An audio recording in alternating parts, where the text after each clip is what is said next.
ਜੀ ਦੀ ਭੈਣ ਦੀ ਇਹ ਮੇਰੇ ਕੋਲ ਲੈ ਗਿਆ ਕਿ ਡਾਕਟਰ ਸਾਹਿਬ ਚੈੱਕ ਕਰੋ। ਮੈਂ ਹੈ ਟੱਟੀ ਨਾਲ ਲਿਬੜਿਆ ਲਾਣਾ ਦੇ ਅੰਦਰ ਗਿਆ ਜਿਹਨੂੰ ਰਾਸ ਨਹੀਂ ਆਇਆ ਕਿਉਂ ਡੀਐਮਸੀ ਰਹੀ ਸੀ ਇਹਨੂੰ ਭੈਣ ਚੋਦ ਨੂੰ ਇੰਨਾ ਸਿਰਫ ਆਖਿਆ ਸੀ ਕਿ ਟੱਟੀ ਨਾਲ ਲਿਬੜਿਆ ਲਾਣ ਤੇਰੀ ਭੈਣ ਦੀ ਫੁੱਦੇ ਅੰਦਰ ਗਿਆ ਉਹਦੀ ਮਤਲਬ ਉਹਨੂੰ ਐਲਰਜੀ ਹੋ ਗਈ ਹੈ। ਇਹ ਡੰਡੀ ਦਾ ਬੱਚਾ ਉਸ ਤੋਂ ਬਾਅਦ ਮੈਨੂੰ ਗਾਲਾਂ ਕੱਢਦਾ ਤੇਰੀ ਮਾਂ ਨੂੰ ਮਾਰਿਆ ਲਾਣਾ ਐਸਐਸ ਬੱਟ ਗਸ਼ੀ ਦਿਆ ਪੁੱਤਰਾ ਭੈਣ ਦੀ ਛੋਲੀ ਗਾਣਾ ਬੱਚਿਆ ਮੈਂ ਤੇਰੀ ਮਾਂ ਦੀਆਂ ਕੱਛਾਂ ਦੇ ਵਿੱਚ ਟੱਟੀ ਕੱਢ ਕੇ ਉਹਨੂੰ ਭੈਣ ਕਿਹਾ ਲੋੜਾ ਐਲਰਜੀ ਕਰਾ ਦੇਵਾਂ ਡੰਡੀ ਦਿਆ ਬੱਚਿਆ ਭੈਣ ਦੀ ਕੁਛ ਖਾਣਿਆ ਡੰਡੀ ਦਿਆ ਪੁੱਤਰਾ ਭੈਣ ਨੂੰ ਲੋਲਣਿਆ ਗਸ਼ੀ ਦਿਆ ਪੁੱਤਰਾ ਤੇਰੀ ਮਾਂ ਦੇ ਮੂੰਹ ਦੇ ਅੱਗੇ ਆਪਣੀ ਬੁੰਡ ਰੱਖ ਕੇ ਭੈਣ ਕਿਆ ਲੋੜਾ ਚੂਪੇ ਲਵਾਵਾਂ ਭੈਣ ਜੋ ਡਿੰਗਾ ਲੰਨ ਚੂਪਦੀ ਹੋਏ ਭੈਣ ਜਾ ਮੈਂ ਫੂਸੀ ਮਾਰ ਦੇਵਾਂ ਕਰਾੜ ਦੇ ਨਾਲ ਭੈਣ ਜੋ ਤੈਨੂੰ ਉਲਟੀ ਆ ਜਾਵੇ ਜੋੜ ਸਿੱਧੇ ਕਰ ਲੈ ਤੇਰੀ ਮਿਹਰਬਾਨੀ ਮੇਰੀ ਬੁੰਡ ਦੇ ਗੜੇ ਬਾਅਦ ਚ ਮੈਂ ਕਹਾਂ ਹੁਣ ਸਾਫ਼ ਕਰ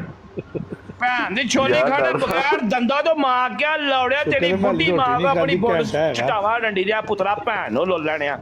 ਡੰਡੀ ਮਾਰ ਦਿਆ ਬੱਚਿਆ ਭੈਣ ਦੀ ਕੁੱਤ ਖਾਣਿਆ ਗਸ਼ੀ ਦਿਆ ਪੁੱਤਰਾ ਭੈਣ ਦੀ ਛੋਲੀ ਖਾਣਿਆ। ਡਾਕਟਰ ਸਾਹਿਬ ਤੁਸੀਂ ਇਸ ਵੇਲੇ ਖਾਣਾ ਨਹੀਂ ਖਾਂਦੇ ਵੈਸੇ? ਮੈਂ 7 ਵਜੇ ਨੇ 7:30 ਵਜੇ ਖਾ 8:30